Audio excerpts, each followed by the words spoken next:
Paris, c'est un petit New York, mais en plus joli, en beaucoup plus joli. De toutes ces ambiances, c'est Montmartre que je préfère. Il y a une atmosphère, beaucoup d'artistes, peintres y sont passés. Et souvent, je vais tomber sur un petit, comme une petite niche, là, un petit trou dans le mur où je vais pouvoir insérer mon visage, ou un trou dans le pavé, ou dans un arbre. Donc oui, effectivement, je pose à Montmartre, car je sais qu'il y a pas mal de touristes et qui vont transporter mon art chez eux en montrant leurs photos. La magie de Paris.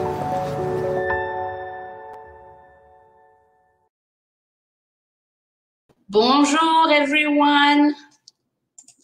Bienvenue to our episode 25 of our Explore France live series. I am your host, Tiana. Thank you so much for joining us. Really, I would like to thank you all for being here with us in this special live. And if you're playing this recording later and you couldn't make it, I hope you're going to enjoy it as much as I do. So before I introduce our guide today, I would like to give you some shout outs to you, our guest today. Let's see who is here today. Where are you guys tuning in from today? Bonjour, Marianne, Tampa, Florida. Wow, how's the weather there? Bonjour, Ravi. Bonjour, Amy. Hi, Luisa. How are you? Hello, Jana. Ava, Karen. Oh, thank you. This is fantastic. New Jersey, Brooklyn. Hello, not too far. Chicago, bonjour Jennifer, Florida. Oh, thank you everyone for being here with us. It's really so great to be able to share this time with you. So yeah, love it. So isn't it magical? What do you guys think? Isn't it magical that we can enjoy a piece of France live from and still be at home? I mean, of course, just like you, I wish I was there, but now. Listen, this is so great. And now I want you guys to sit down, relax, and enjoy the show. Today we will take a leisurely stroll in Montmartre, the second most visited site in Paris. And so we will visit this wonderful Parisian village, and all thanks to our friend Richard Naim, creator of the blog I Prefer Paris. So Richard, we've been working with him. He's such a wonderful friend and guide. So Richard, let's bring Richard over. How are you doing? Hello, Richard. Hello, bonjour. Hello, everyone. Here I'm live from Montmartre. First of all, happy St. Patrick's Day to all of our Irish friends out there today. I don't want to forget them. And then bonjour to all of my Francophile friends there. And we're in beautiful Montmartre today. It's a little cloudy today, but you know what? It's beautiful any time of the year and any weather here. So I'm about 427 feet above Paris here. And what I'm going to do now is I'm going to turn the camera so you can see the scenery. I think you've just got a little bit of what I look like, and then I'm going to switch the camera now. Hold on one second. All right, so you can get the wonderful view. Fantastic. Okay. Beautiful. All right, so hold on a second. Yes. Before we start, I just wanted to let everyone know about the wonderful work you do preparing this live tour with us, and all the researching, all the scouting.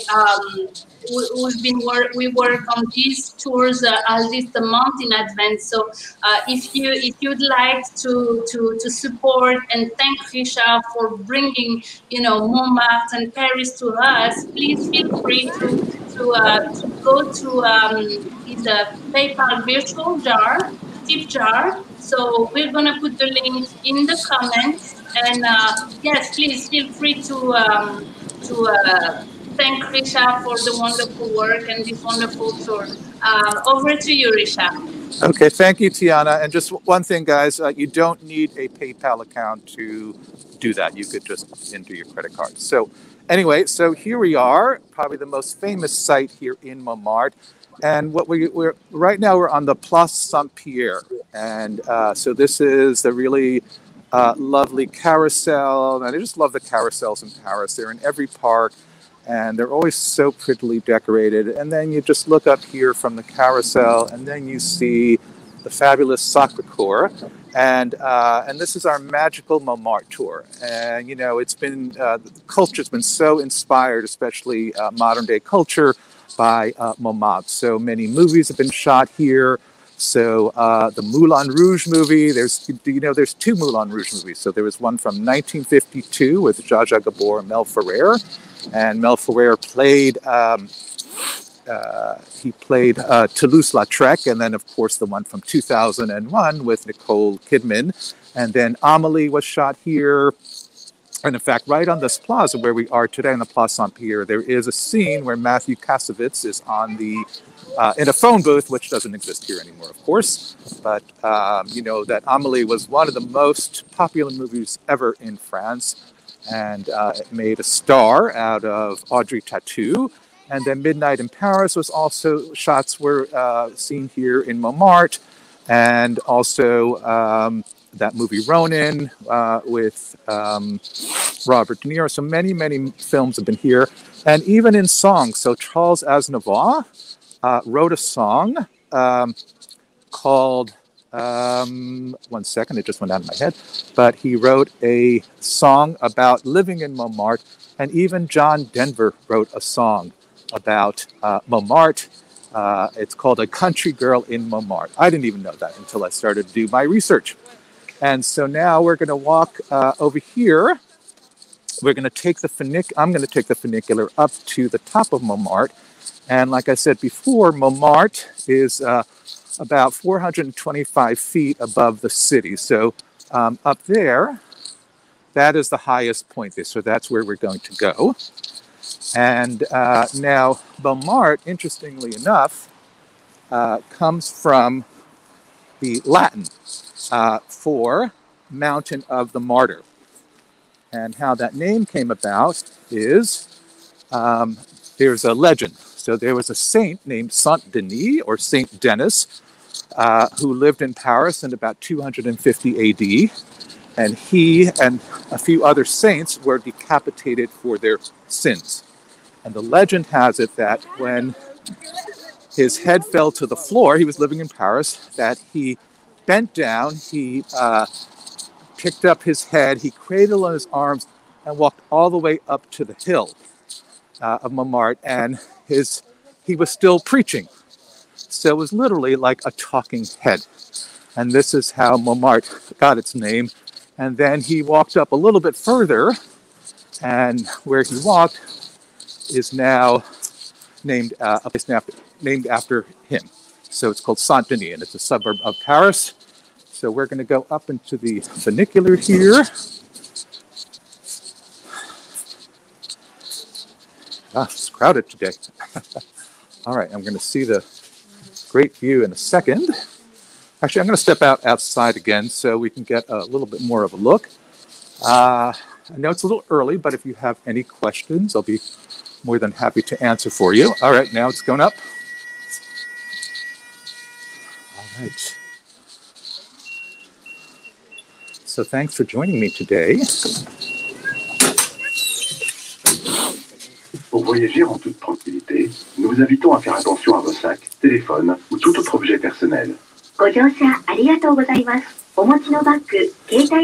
this funicular is actually part of the transit system here in Paris. So it's part of the metro system, so you can use your metro card or ticket. And look, so now, and it's so dramatic, literally in like 30 seconds, you're high above the city. And look, the little cherry blossoms are coming out. Actually, the magnolia trees are already blooming throughout Paris. Seeing those are the wonderful stairs that go up there, and they have some flower beds there. Seeing the great thing about coming up here is the amazing views of the city. So we're pretty much almost at the tip of the city. We're the most northern part of the city until the Paris limits. And so we'll be seeing that view in a second. Ah, here it is. Well, you can sort of see it's a little foggy today, a little gray.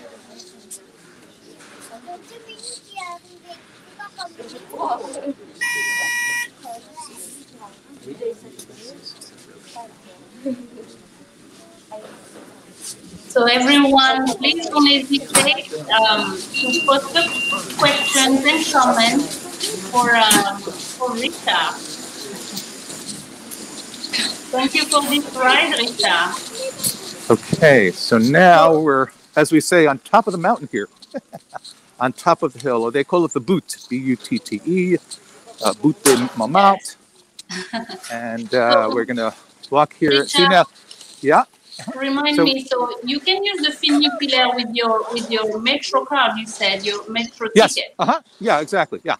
So that's what's cool. So what's really great about up here is that you have two incredible views. So to your left here, of course, you have the Basilica, Sacré-Coeur, or Sacred Heart. And then I'm going to turn around and show you this really great view of Paris. So like I said, it's a little gray today, so it's a little hard to see things. But there you go. That's all of Paris below you. And let me see if I could point out some monuments here. Now, it's a little hard, yeah, because we're not that close up. But you definitely get a view of Paris. And then a little later, we'll get a view of the Eiffel Tower, a little peekaboo view, I call it. All right, we're going to turn around now. And this is, of course, the Sacré-Coeur Church. 1 second, guys. Let me just adjust my camera here. All right, there we go. And so now here's sort of a trick question. So looking at, and I'm sure most of you know this, but looking at this church, you might think, okay, what century is it from? Maybe 15th, 16th, some people say 14th, but actually, believe it or not, it is a 20th century basilica or church. So the story behind Sacré-Coeur is that it was in 1871, France had just lost two wars. There was a local war called the Communard Revolution that took place here in Paris, and also the Franco-Prussian War. So the spirit of the people was really down here in Paris, especially, or actually all over France. People were not really believing in the country, and they said we need something to apologize to the Communard Revolution, and also to cheer up the people or to liven the spirit of the people here in Paris. So they said, why don't we build a church on top of this hill? So they had a competition for the architect, and this man named Abadi, A-B-A-D-I, won the competition. Now, Abadi helped rebuild Notre Dame. As you know, Notre Dame was completely rebuilt and restored in the 1800s. So they hired this man named Abadi. Obviously, he knows a lot about building churches, so they start work in 1874, and it's all going well, and then 10 years later, he dies.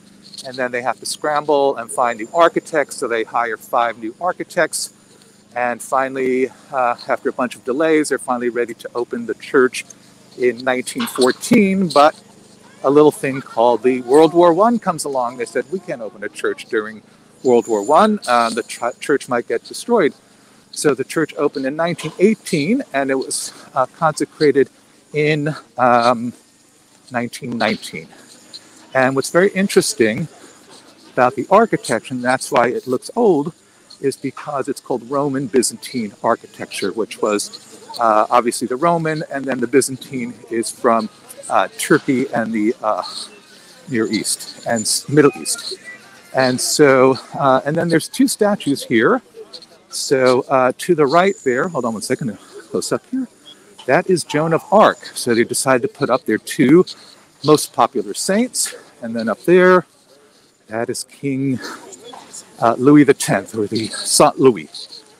And now what's really interesting, see how beautiful the stone is? So the stone is, they found this self-cleaning stone, believe it or not, in mid-France somewhere. Sorry, guys, 1 second. And so what happens is that when it rains, it actually gets lighter. So unlike limestone, which they constantly have to clean, they don't have to clean this church as much. And then you see there, that's Christ, and he's pointing his finger up to the heavens there. And the dome inside is over 200 feet high. And inside, and if you've never been inside, there's one of the world's largest mosaics. And it's over almost 1 million pieces of tile, and it's Christ with his arms outstretched. So I'm going to give you another view here. See, and they still hold regular services here. And then you see there, that church is the Sampier Church, and that was the original church up here. And I'll tell you a little bit about that later. Now, sorry. Fantastic, thank you. So before you move on to the next place, can you give us another last panning of this beautiful Absolutely. place? I was just going to go from the side here a second. And now there's something very interesting you could do in Sacré-Coeur, and I bet most people don't know this. So the thing you could do is actually you could camp overnight. So what you do is on their website, you could actually go on their website, and what you do is you could stay overnight. You bring a sleeping bag, and you can actually stay in the church overnight, which could be really cool. And you get the last service, and in the morning they'll serve you breakfast. How cool would that be? So, okay, so now we're going to walk along this way.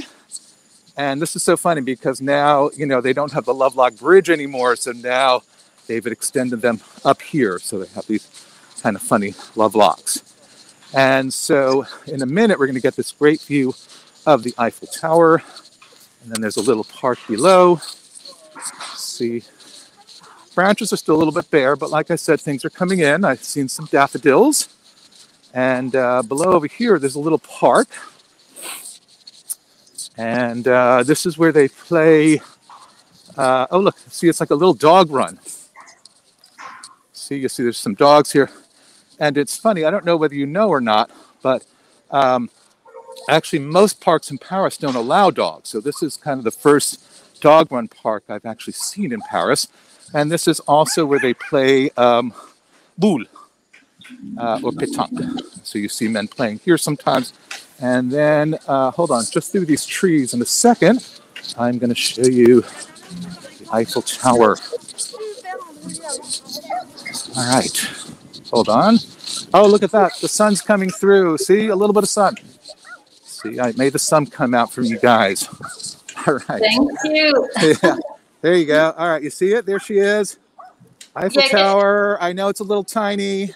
Can you point it out? What's that? What's that? Can you point it out so everyone can see? Yeah, that's the closest I can get it. So there you go. You can see it now? I can see it. Let us know if you can see the Eiffel Tower, guys. Yeah, Beautiful. There it is. Yeah. Like I said, it's a peekaboo view. So, alrighty. So now a little bit more about Montmartre. So Montmartre, actually pretty much started in the 1130s, 1133, when they built the Sampier Church and Abbey. So pretty much for about up until the Revolution, 1790, Montmartre was basically mostly this abbey, the church, the monks, the nuns, and of course it was all farming up here. And there was also windmills. So there was at one time 13 operating windmills from the 1600s, and actually 2 of them are still standing today here in Montmartre. And then the other thing about Montmartre, so after 1790, after the Revolution, they discovered gypsum up here. And gypsum is like a chemical that they use to make plaster with. So they mined gypsum up here for about 150 years. And then in the late 1800s, starting about 1880 till about 1910, this was an artist colony.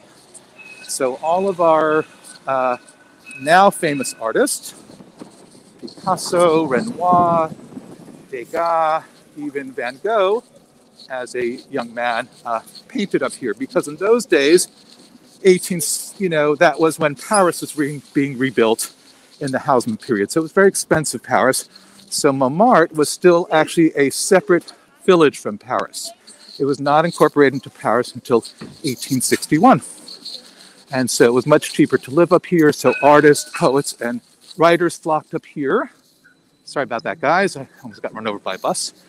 And I was saying before, this is the Sampier Church. So this was the original church from 1130s, although this building is not the original church, but this is where the original church stood from 1133. Now, the other thing I really like about Montmartre is the architecture. So as you know, in most of Paris, the buildings are 6 stories. They're the basic house buildings. So as you come into Montmartre here, you see 2-story, 1-story buildings. And also there's a number of actual private homes here, or freestanding houses, which you really don't see anywhere else in Paris. And so as... Yes. Sorry, before we move on to the Place du Théâtre, we have a couple of questions here about the churches. Are they actually open to for service or? Oh, absolutely. Now I know for sure Sacré-Coeur has either 3 or 4 mass during the day, and you can go on their website for the schedule. And then I believe this Sampier Church still has services daily. So. Oh, you're welcome. So now I was saying before, so many of our now famous artists lived up here, Renoir, Degas, Modigliani, and Toulouse-Lautrec, and they lived up here, and also a lot of poets and writers. And this little square here that we're looking at, this is called Place du Théâtre, and this is where a lot of them kind of got together during the day. They hung out here, they drank, and the popular drink in those days was called absinthe. And you might have heard of absinthe before, and it was invented in Switzerland in the late 1800s, and it was made with mescal root. And it was green. In fact, they called it the Green Fairy. And the reason why they called it that is because it made you feel real good, maybe a little too good. And they finally realized that it had hallucinogenic qualities to it. So if you drank too much, you would literally hallucinate. And I think that's why the artist really liked it. So I imagine that maybe Picasso one day had a little too much absinthe, and he went to his canvas with his brushes and said, I'm going to give this woman a square face and make her foot on top of the painting. So I think it definitely had effect on the painting style, and after a while it was actually banned because, like I said, it was too dangerous. People were really going crazy from it. So usually this square, Place du Théâtre, has painters on it. Today it doesn't. I think they only come out on the weekends now, but usually like in spring and summer, this whole square is filled with artists, and they're actually painting on the spot. So they're doing portraits, they're doing landscapes. Some of them work in little watercolors, some of them work in oils, acrylics, some even work with markers. And it's really fun. And what's really great is you can buy a local piece of art. So that's what's really cool. And you could buy a little, I don't know, painting the size of, say, a postcard. And for, say, like 15 euros, and then you can buy a beautiful oil painting for, 1,000 euros. So you can have a big selection. And then here I have another cool story. So la Mère Catherine. So that means Mother Catherine. And it was established in 1793. So imagine, it's almost as old as older than the United States. So the legend behind La Mère Catherine is in 1812, Russian soldiers marched into Paris. And so they were in Paris, and they climb all the way up here to Montmartre, and they're hungry, they're tired, they're thirsty, they're kind of cranky, and they sit down, and the service is really slow, and they start banging on a table, and they start going, bistro, bistro, bistro.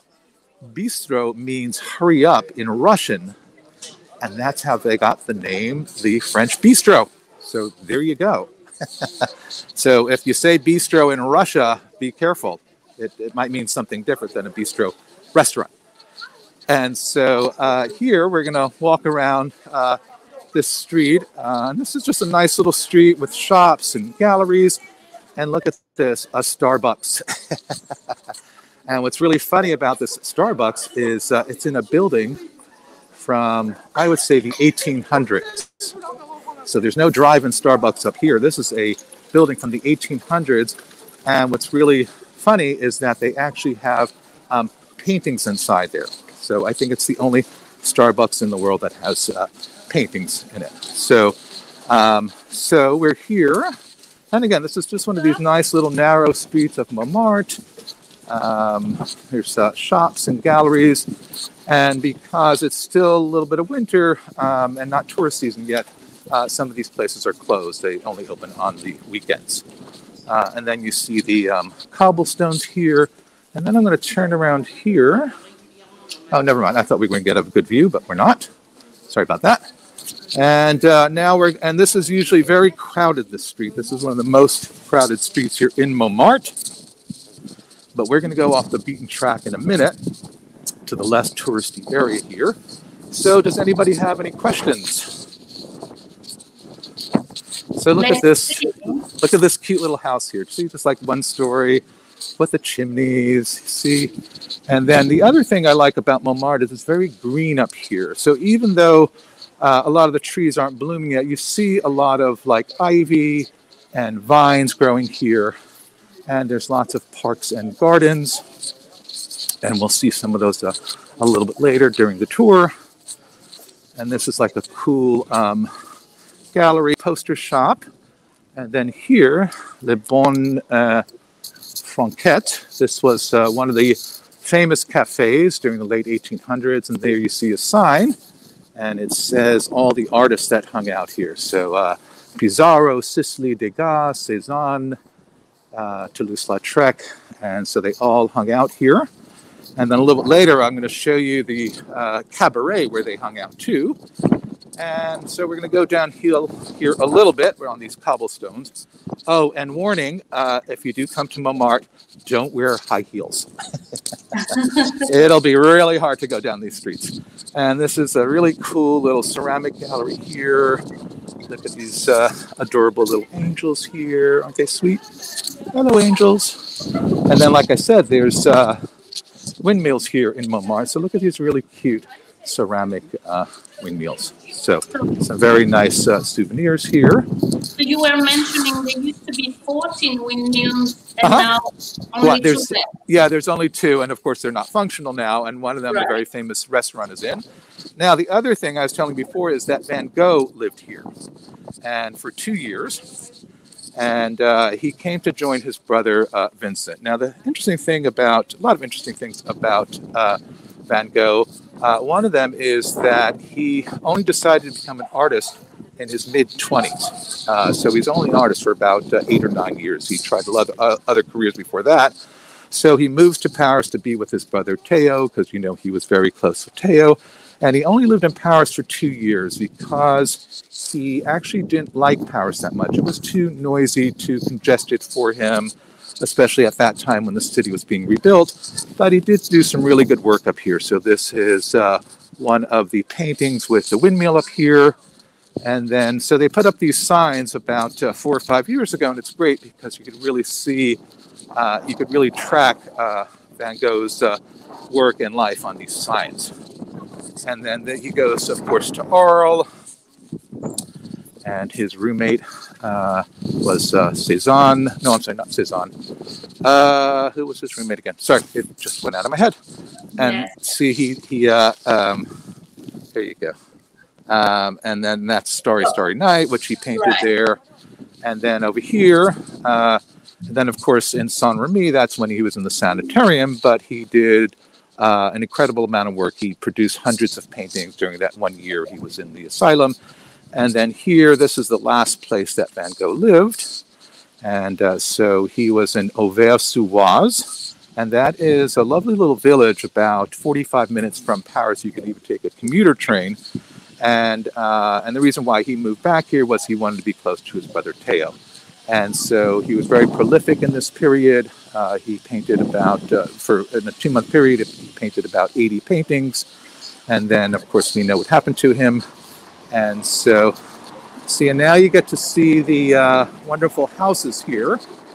And So, yeah, I'm sorry. Richard, quick question for everyone. I mean, I am a fan of Van Gogh, so I wanted to know if everyone here would like to see maybe a video of us, you know, following in the footsteps of Van Gogh. Please let us know in the comments. I'm curious about that because we're actually working on what to do next. So, what do you think about that, Richard? Should we do a Van Gogh? Yeah, that would be great. I would love that. Yeah, and then look at this house here. This is a really cool house. I call this the Addams Family House of Paris. So there's Morticia in the window there, I think. And then down the street here, there's more houses. And actually, there's a house a little further down. We're not going to see it.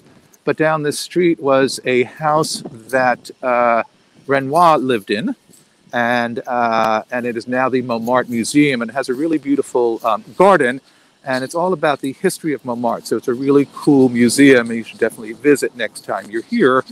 And it really focuses on the history of Montmartre from the late 1800s to the early 1900s. Okay, so we're going downhill here now. 1 second, I'm just going to cross the street here. See, like I said, look at how green it is up here. You know, it's greener than almost any other place here in the city. And like I said, it was like a little country village up here until 1861.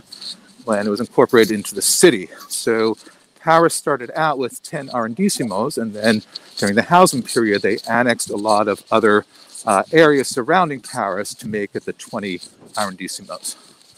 And so here, 1 second, actually I'm going to cross the street again. Le Vin du Clos Montmartre. This is a vineyard right here in the middle of Paris. Isn't that cool? So this is an operating vineyard, and it was built in the 1933, and it was actually put in by the city.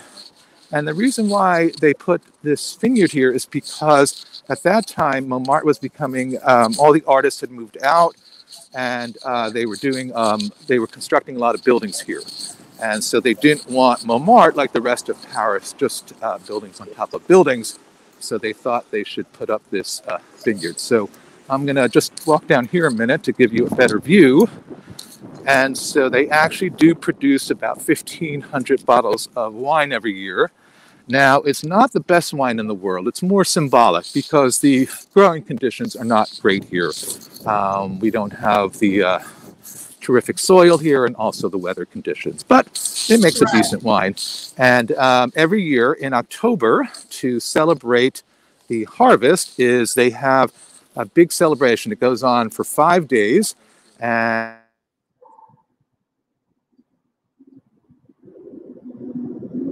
hello, Isha. I think you're breaking up a little bit.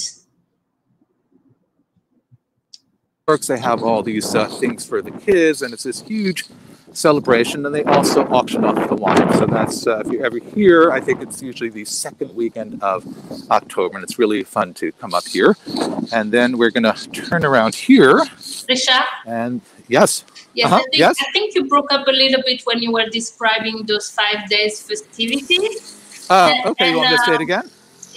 Just before that, Elizabeth had a question about the type of grapes that they grow in the Clos Montmartre. Yeah, I've read that they actually have excuse me, my camera went a little awry there, sorry. They actually have I read something about 10 different kinds of grapes. Sorry guys, my camera went awry here. Hold on. Yes, Richard. Sorry, hold on. Yeah, I know. Sorry. Okay, there you go. Sorry about that, guys. Alrighty. So I think they use something like, I was told, about 10 different kinds of grapes, and they produce white wine and red wine. Okay. And so, yeah, and then this is the... Your camera is still frozen. Sorry. Do you want to get off and get back on for a second? Oh, am I frozen? Okay, all right, hold on. All right. Sorry, guys, you know. That's okay.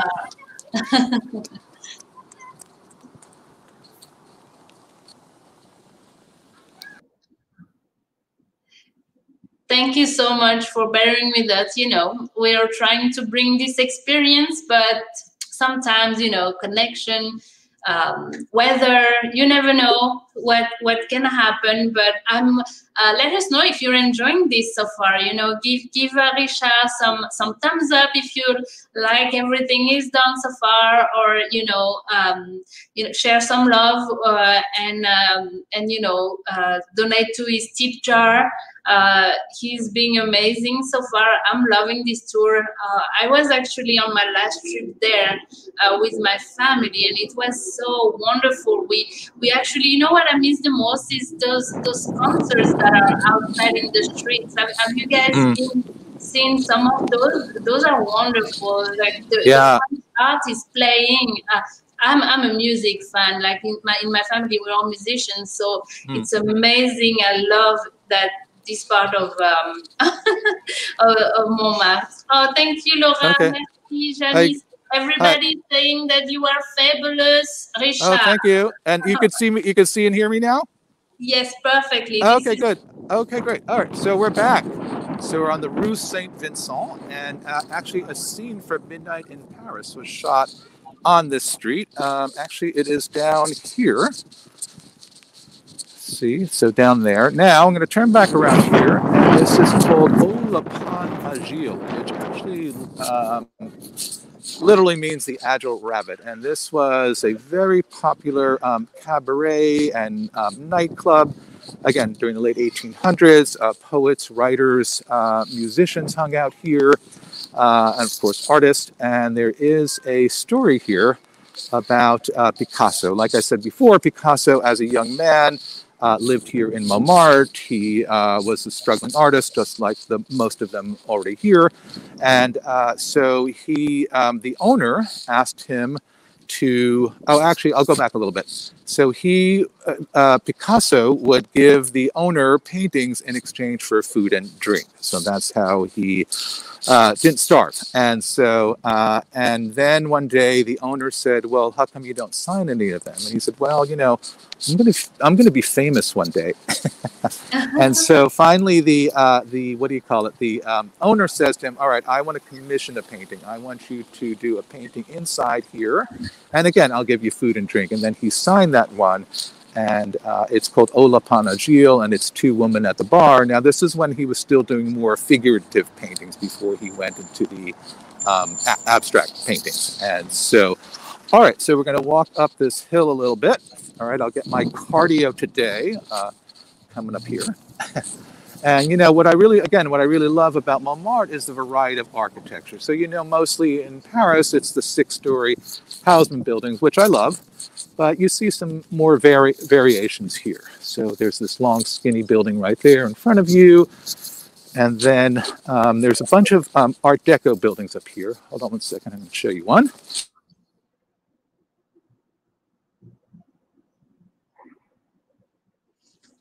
Hello, Richard. I think there is a part of this area that we're not... Are you there?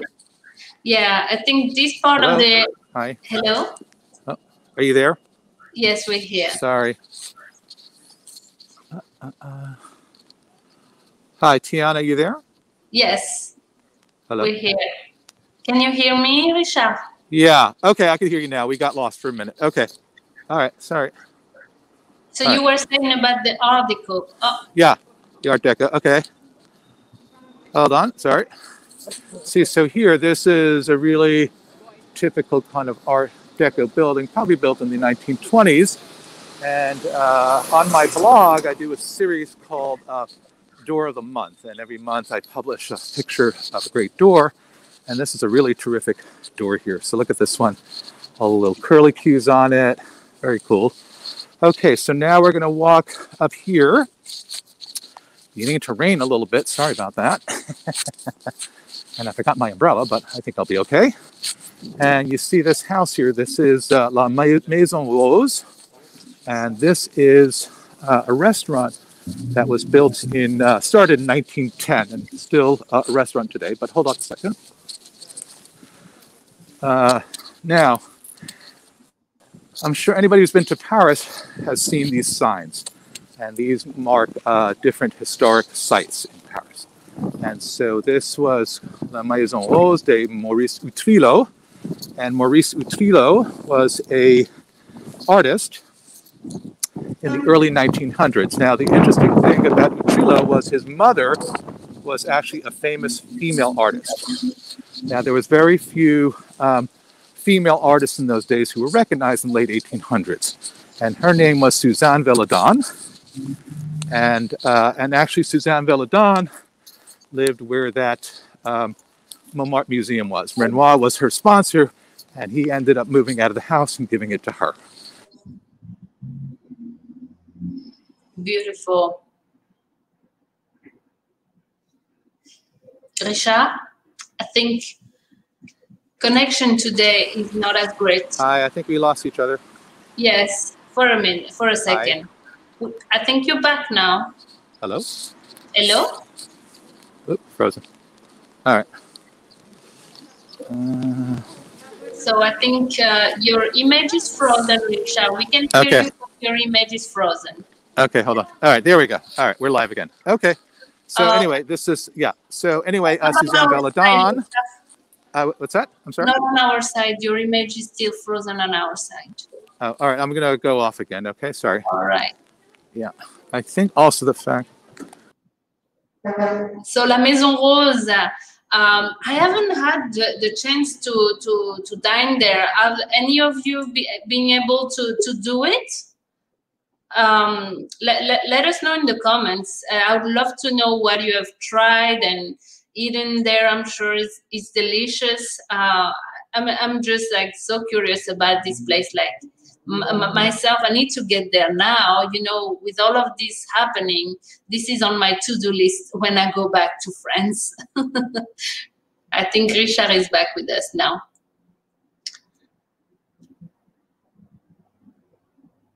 Oh, so Aleta ate at the restaurant. She said it's great and it's fun. What have you eaten? And the food is very fresh here. I believe it's organic with the new owners. And then they usually have tables outside, and also a scene from Emily in Paris was shot here. And so anyway, so Suzanne, I'm going to walk down. And so I was telling you about Suzanne Veladon. So she was a circus acrobat when she was a teenager. And then one day she fell and she broke her back. Now, she always wanted to paint and draw. And so she taught herself how to paint and draw during this period. And then she was a model and a muse for many of the artists here. So muse for Renoir, Degas, also Toulouse-Lautrec was her lover for a while. And then here, so I was telling you some really cool individual houses here. So look at this really neat house. So this is similar to a house you see in Normandy. And so it's got the exposed stone there. And look at how cool, there's a sundial there, you see? Isn't that cool? Like a little sundial there. And then it's 3 stories. So it's like a little country house right here in the middle of Paris. And this street here, and there's another pink house here. And this street is called the Rue De Abuevoir, and this is usually named one of the most beautiful streets of Paris. And so, and you can kind of see why. It's very cool, it's kind of windy. And then what's really great is that when I turn around here, there's a really nice view. And then a little later on, we can even see, what do you call it? Sacré-Coeur. Hold on one second, guys. It is really raining here now. So I'm going to stop for a moment and we could take some questions. It wasn't supposed to rain, but you know, I don't know if you all know this or not, there's an expression here. They say, if you don't like the weather in Paris, just wait 5 minutes. I love it. Yeah. So, okay. So anybody just, yes? Do you wanna turn the camera around so we can see you a little bit while we take some of the questions? Sure. Okay. All right. Sorry for the rain, guys. I was more surprised than you were. They said there wasn't supposed to be any rain today, but like I said, you never know here. All right. There I am. All right. Yay. Hold on. All right. How's my hair? No, just kidding. Yeah, you look wonderful. Thank you. Thank you. All right. So who has a question?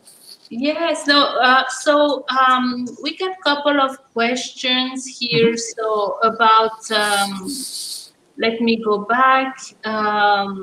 So Parisians here. Lisa asking, do they Do they like visiting Montmartre as much as tourists? Is it a place visited by local? So is it a phase? Yeah, Montmartre is really popular, even with Parisians. So, like, if you come here on a Saturday or Sunday afternoon, you'll hear a lot of French being spoken here. And again, like I said, it is like a tiny little village here. So people really appreciate that. They don't really have to go to the countryside to go to a little village, you know, to get a little greenery. All right, so the rain has temporarily stopped. All right, I'm going to continue our tour. And I will go back with those questions a little bit later. So, okay. Thank you so much, Richard, for doing this for us. I mean, no, you're welcome. It looks beautiful, Paris in the rain, but I feel bad for you. Oh, no, it's okay. It's okay. You got me out of the house today. And then look at this. This is really cool. So in about another 2 weeks, you see all of these branches here. This is going to be wisteria, and this whole thing is just going to have wisteria, those gorgeous purple wisteria hanging down. And so now we're going to walk a little bit further down, and we're going to come to a square named after the most famous pop singer you probably never heard of. So does anybody know who Dalida is? All right, so Dalida was mostly an incredible singer in the 1960s, 70s, and 80s. And she was actually born in Egypt in 1933 to Italian parents. And so, and she was very beautiful. And in 1956, she won the Miss Egypt contest. So you got to be pretty to win a beauty contest. And then she moves to Paris, and she tries to become an actress, and she fails at that. And then she learns how to sing, and starting in the late 50s, she becomes one of the most popular singers in all of Europe. And she goes on, she has about a 30-year career. She goes on to sell over 170 million records. So it's really incredible. But the only thing is she didn't really have popularity in the United States. So that's probably why you don't know who she is. But she sang in many different languages. And so she lived here in Montmartre, and she loved Montmartre. She had this beautiful house here in Montmartre, like a 3-story house with views of the city. And so they named the square after her. She died in 1987. So they named the square after her. They put the statue of her. So you could kind of see how beautiful she was. So she had long, blonde, flowing hair, beautiful nose, the high cheekbones, the full lips, a beautiful figure. Could you go up a little bit? I think you're cutting out her hair. Yeah, there you go. Okay. Yeah, she was beautiful. Yeah, she really was beautiful. And, you know, if you just go to YouTube and look her up, there's tons of videos. And she was very glamorous, too. So she wore these gorgeous evening gowns, and she was a real fashion icon.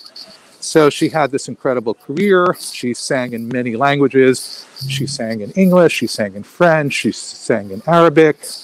She sang in Italian. So she really had a broad appeal, and she would travel all over Europe and the Middle East singing. And she would have sold-out concerts. And unfortunately, she had a very tragic life. So a lover, a husband, and a best friend committed suicide. And then, unfortunately, in 1987, when she was at the height of her career and 53 years old, she took her own life. But she is still very, very beloved in France. She's probably the second most recognized person in France. They do these surveys. And also she's buried in the Montmartre cemetery. So Montmartre really has a great cemetery. I know a lot of people go to Père Lachaise, but Montmartre is also a beautiful cemetery. And she has a very elaborate tombstone. And there's always flowers and gifts and all kinds of stuff. Could you bring up the camera a little bit further up? Okay, sorry, yeah. And so anyway, so she's a huge icon, you know, sort of like Elvis or Marilyn in that sense, whereas people bring all these gifts to her when you go to her tombstone. So that is the story of Dalida. And so, and she had that first name before Cher or Madonna. And so these yellow branches in the States, we call them forsythia. I don't know what they're called here. So like I said, that's a nice spring flower. Richard, before you move on there, can we have a last pic? Oh, yeah, that's right. Oh, sorry. Yeah. Oh, yeah. Look at this. Look at this gorgeous view here. Is this a painting or what? Oh, See my that? God. Yeah, isn't that a gorgeous view there? And again, you see the Sacré-Coeur there, and that winding street. Sitting for Yeah. a second. This is so beautiful. Yeah, isn't that cool? Yeah, it's really nice. So, all right, so that's the view, guys. We're gonna come back over here. And then this is, you know, and as I said, Montmartre is so high, so sometimes there's these kind of stairways that go down. Hold on a second. Here. So you see these, that's what just kind of makes it so cool, are these stairways, and then that's the big main street there of Montmartre down there. All right, and then I'm going to come back down here. See, and like I said, Montmartre is very green, so look at this really nice park. So these other white flowers are coming in. Does anybody know the name of those white flowers there? I'm sorry, wait 1 second. I want to show them to you. I'm very bad with flower names, so hold on. Can you see? Hold on, sorry. 1 second. See those white flowers there? I don't know what they are, so if anybody knows what they are, please tell me. And so, see, and then what's really cool here is you have these gates here, and inside these gates there's usually like almost like a private garden in either these apartment buildings or homes. Oh, and then here, so this famous actor lived here. His name was Jean-Pierre Aumont, and comedian, as many of you know, actually means actor, not comedian, and auteur means author. So he was a writer and a pretty big actor, movie star here. And so, and then look at this tree. This is so cool. See, it's sideways. See the way it grows? This must be a really old tree that they're trying to save. See, so these are just some of the really unique things about Montmartre. So, Richard, we have a couple of guesses about these white flowers. Okay. All right. We have some answers. Okay. Yeah. Right. Rin says, okay, what? Perhaps narcissus, or they like daffodils, only white. Okay. All right. And okay. then what other guess? White pansy. White what? Pansy. I'm not sure what it is. Pansy. Yeah. Like a pansy. Yeah. Okay. Yeah. And then here, sorry. And then this is another park here, and again, you can see the cherry blossoms starting to come out. And so this is a real residential. This is the real residential part of Montmartre. So it's pretty quiet here. And then these are some other white flowers. And again, I don't know the names of these. Here's another one. And then look at these doors. So these were originally horse stables. And now, of course, they're garages. And so, and then this is kind of a typical residential street. You do see some Haussmann buildings here, some 6-story buildings. But later on, we're going to see some other buildings. Hold on, guys. Sorry. 1 second. My earphone dropped out. Sorry for the fuzzy camera work there. All right. And so and in a minute, we're going to see some really cool Art Nouveau houses. And so, again, like I said, there's a lot of variation in the architecture. And it's starting to rain here again. All right. So you see these 3-story houses. They originally built as full houses. They're probably apartment buildings now. And these are from the early 1900s. And this was the Art Nouveau period. And so you could really see the beautiful ironwork here. Again, look at these beautiful doors. And then, see, this is very typical Art Deco. You see the flowers there in the plaster. That is a very Art Nouveau kind of thing. They use a lot of flowers in that type of work. And again, beautiful ironwork on the doors here. Yeah, yeah. Could you zoom in on the yeah. Hold on. Yeah. So hold on 1 second. Hold on. Beautiful. Yeah. So yeah. See, wouldn't it be nice to live in one of those? Yeah. Oh yes. Yeah. So I think there was a question earlier about the living in Montmartre. Is it right. Is it pricey? Is it how is the it's probably most of Paris is expensive. I'm originally from New York, so you can't give me sticker shock. But a typical apartment up here, if you want to buy an apartment up here, say a 1-bedroom, say a 40 square meter, which is about 500 square feet, and that's a typical apartment in Paris. would be probably about 500,000 or 600,000 euros. So yeah, and now this street here, this is one of the nicest streets in all of Montmartre in terms of real estate and buildings. This is called the Avenue Juno, and there's also some beautiful private homes here. And again, you have I love this door and this awning here. Hold on one second. This is again a typical Art Nouveau look. See, yeah. So there you go. And so, and then I'm going to show you one of my favorite streets in all of Montmartre. Actually, in all of Paris, but definitely my favorite street in all of, very unique street here. And so, actually, we're coming upon a real estate office, so you could actually see the prices of real estate here. So this is, that's a nice apartment. So that's 86 square meters. That's about 950 square feet in American feet, and that apartment is a little bit over $1 million, $1.2 million. Hold on one second, sorry guys. It is definitely pouring again here. So I'm going to adjust my camera. Hold on, sorry, very, very sorry. Okay, there you go. Sorry about that. Okay, so we're going to do last but not least. Hold on, guys. It is pouring here again.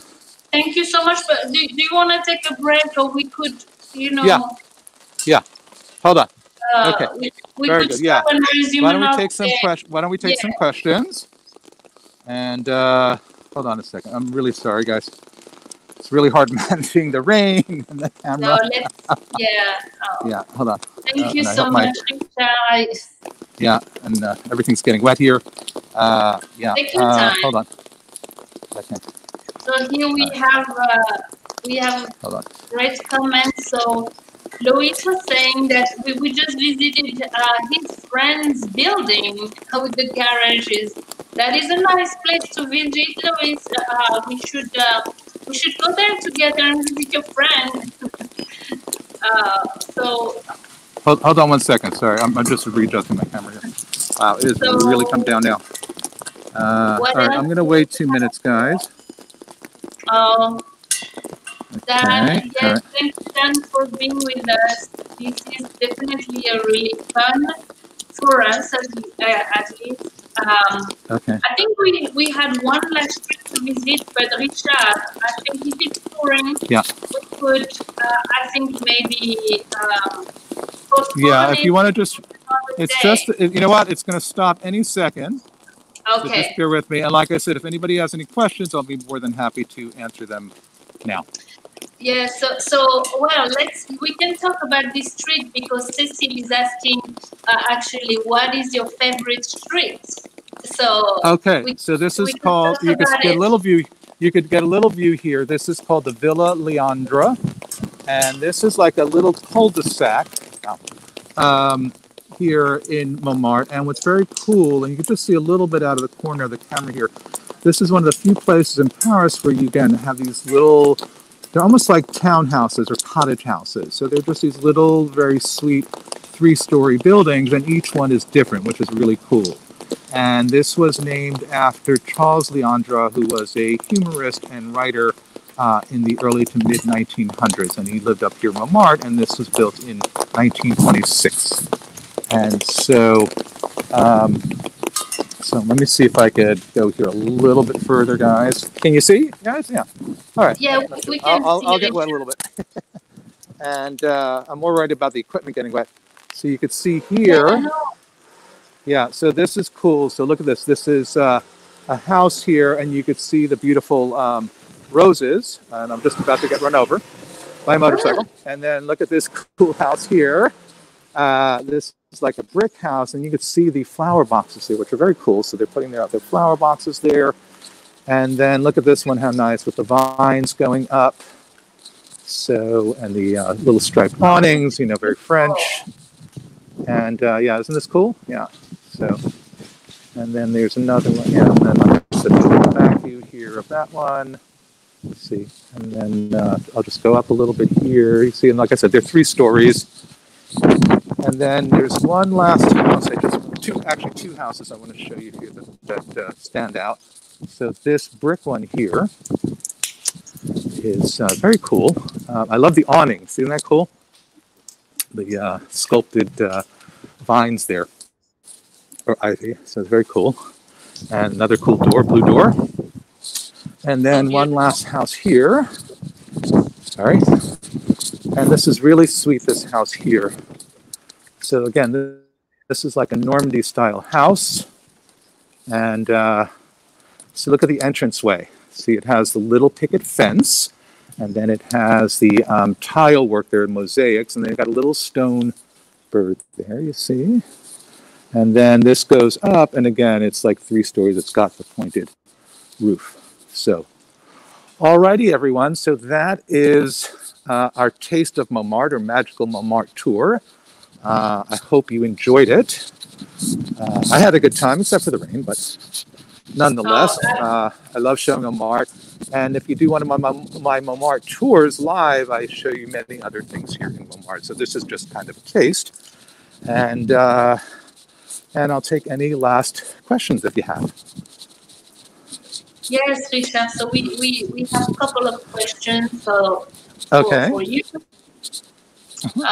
So about this building in the street. So I think whose question was it? Geraldine is asking, are the building facades controlled? Historical buildings can't be changed without permission, right? Actually, exactly. And Montmartre is a certified historic district, so they really can't change the outsides of the building here, which is great. And really one of the things I love about Paris, France, is that they really maintain their architecture, their history, and their heritage. And then, you know, across the street here, see that originally was like an individual house. And again, this is probably built in the early 1900s. And then just kind of along the street here, pretty much there's these apartment buildings, and there's a few private homes here. In fact, there was one home here I saw listed in a real estate agency about 3 or 4 years ago, and it was 5 stories, a private home, and it had an indoor swimming pool. How cool would that be to have an indoor swimming pool here in the middle of Paris? So, right. Okay, so now it stopped raining. Of course, at the end of the tour, it stops raining, but anyway. Right. So, and I'll just take some, any last minute questions here. And any more questions? How do you follow Richard's blog? So we are posting all of Richard's information in the comments, and we will also post the whole PDF with the information on this tour, all the streets we've seen. Richard prepared a very nice document for us, so we will post it in the comments right after.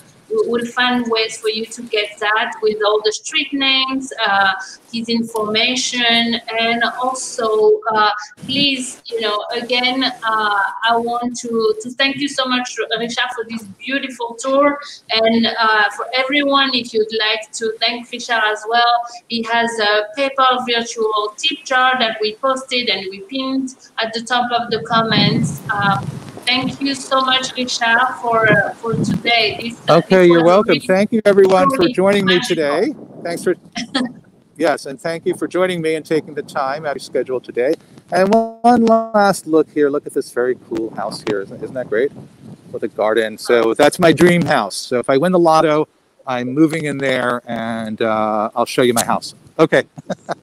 All right, everyone. You take care.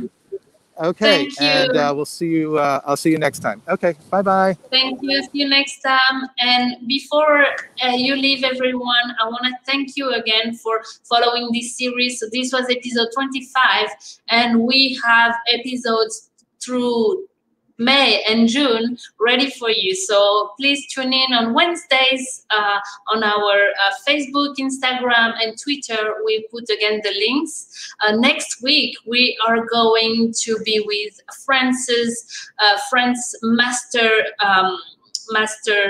cheesemaker of France. So he's in the Loire Valley. So we will be with Rodolphe Lemeunier, a true artist of cheese making. Hope you can join us next Wednesday, 10 a.m. We will be tasting our beautiful cheese and pairing it with wine. So it will be a little early, but I hope you will be with us next week. Thank you again for everything. And you know, follow us on the Facebook page if you'd like updates on when we're going to be live next, or on YouTube as well. Thank you everyone for tuning in. This was so much fun. Merci Con, merci Elisabeth, merci Sibylle. Thank you for joining us. Merci Sandra. It's good to see you again. Thank you for being with us. This is so nice to, like, we're starting to know each other on a first name basis. This is great. Merci. Yeah. Oh, bakery tour. Geraldine is asking about the bakery tour. Okay. We'll take the request. We're taking requests, by the way. This is all based on your request, because we want this to be a show for you. So we'll definitely do a bakery tour. And anything, just post it on there. We'll write it up, and me and Naomi, we're working on producing this show for you to enjoy.